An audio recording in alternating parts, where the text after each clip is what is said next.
Their worlds might be vast, but it turns out there's not a lot in them. This suit, where did it come from? Welcome to WatchMojo.com, and today we're counting down our picks for another top 10 worst open world video games. Before we begin, we've got something big in the works, so be sure to tune in to WatchMojo Live on May 31st for special musical performances and much more. For this list, we'll be looking at another set of video games that boast open worlds but ultimately fail to provide an engaging experience. So, if you think there's an entry that should have made this list, be sure to check out our original top 10 on the topic. Your orders are to follow my orders, Colonel. Would you like me to call your superiors?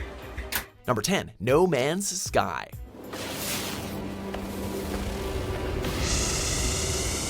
One of 2016's biggest disappointments, this cosmic exploration game was meant to be a groundbreaking title that would allow players to forge their own unique path through the galaxy. While the scale of the procedurally generated environments were indeed unparalleled, it soon became clear that after you got past the initial splendor of taking off in your spaceship, that some of the core components were seriously lacking.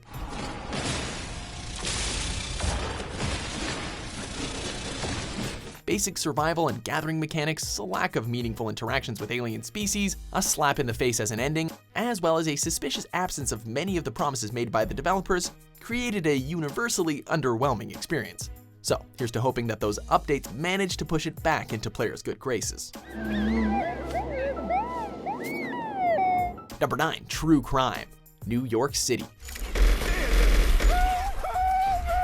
A police procedural that had us play as a former gang member turned detective on the hunt for a mole across all of Manhattan? Well, it sounds good on paper, but unfortunately, much like its predecessor, it shares many of its fatal flaws. On a superficial level, there's not much bite to the Big Apple, making the grittiness that the narrative is trying to sell fall flat before it even takes off. Oh yeah, Dixon's gonna love me. Of course, the biggest pitfall comes from the laundry list of technical issues. Glitches and bugs around every corner, feeble AI enemies that seem to have a death wish, and low frame rate issues made the whole package kind of feel like dirt clinging to GTA's shoes. What the hell are you doing? Number 8, Dex, PS Vita version.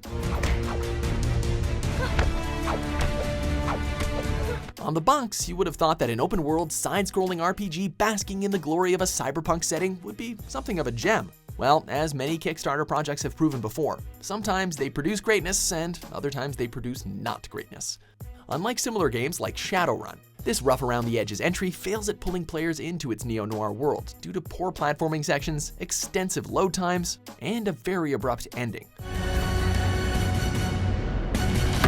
While you may be able to salvage some enjoyment on other gaming engines, the Vita version doesn't do the game any favors either, leaving it as nothing more than a painfully generic title.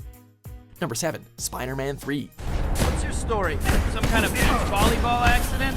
Remember how Spider-Man 2 was a fun example of a movie-licensed game? Well, don't expect much of that here, as just like its film counterpart, the tie-in game is not one of Spidey's best outings. And considering his back catalog of terrible video games, that's saying a lot. You will see for yourself. New York remains as huge an environment as ever, it's just a shame that all the activities you can do there are lackluster. Boss battles feel like they're made up entirely of QuickTime events, and much like the black suit Spidey's attitude, there's no sense of enjoyment to be found. This is gonna hurt you a lot more. Number 6, 7 Days to Die, console version. With such a saturated market, is it any wonder that a survival horror game involving zombies made its way onto this list?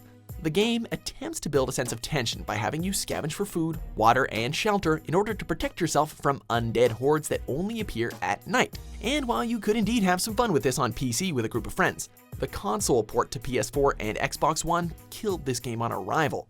With mismatched controls, constant glitches, and terrible animations that take away all horror aspects, 7 days on console feels like an eternity. Number 5, Dead Island Riptide. I mean, you know the point of a standalone expansion is to add additional content to the original, right? Well, apparently the guys behind the first Dead Island didn't get the memo, as you could easily call Riptide a carbon copy with a few aesthetic changes here and there. It still fails to measure up to its deceptively excellent cinematic trailer, the graphics are still below subpar, and the story and characters are as paper-thin as ever. That's not gonna cause any problems for the rest of us, is it? We've got enough to worry about. It's kind of ironic that even after giving us 2 islands worth of flesh eaters and supposed scares, that the most lifeless thing in this series aren't the zombies. This island, it's about to be nuked. Number 4, Need for Speed Undercover.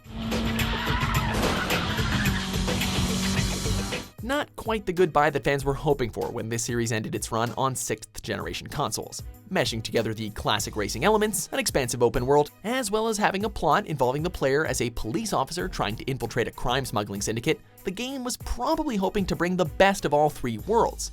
However, the AI made the races insultingly easy, the open world seemed like a waste given that players could only start the events from the map, and the less that is said about those Michael Bay-esque live-action cutscenes used in the story, the better. I don't even know if I can trust you.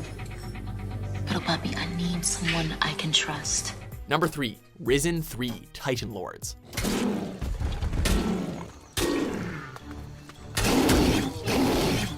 This series has not gotten a lot of love from gamers over the years, mostly due to the developers consistently failing to improve on the rather obvious flaws.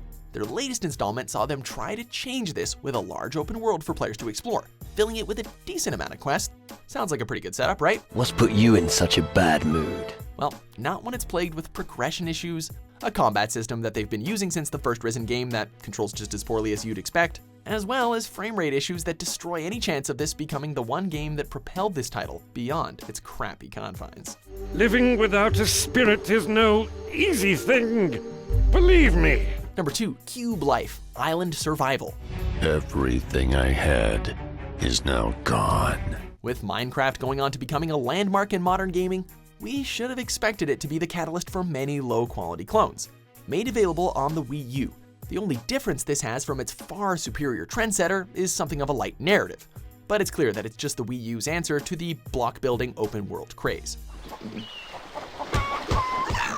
Complete with painfully long loading screens, an awfully shallow creative mode, and just an obvious lack of originality, it's all well and good taking inspiration from another game, but when you copy so much from something as excellent as Minecraft and end up providing so little in return, you can be sure that we're going to hold it against you.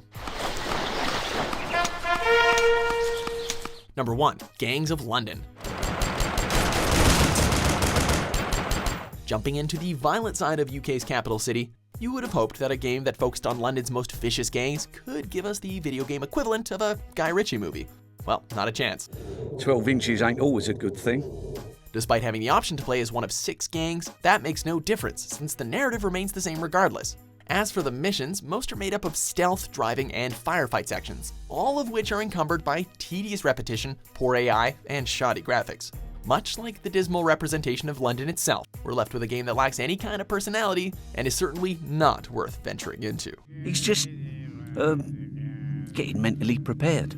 Do you agree with our picks? Check out these other great clips from WatchMojo and subscribe for new videos every day.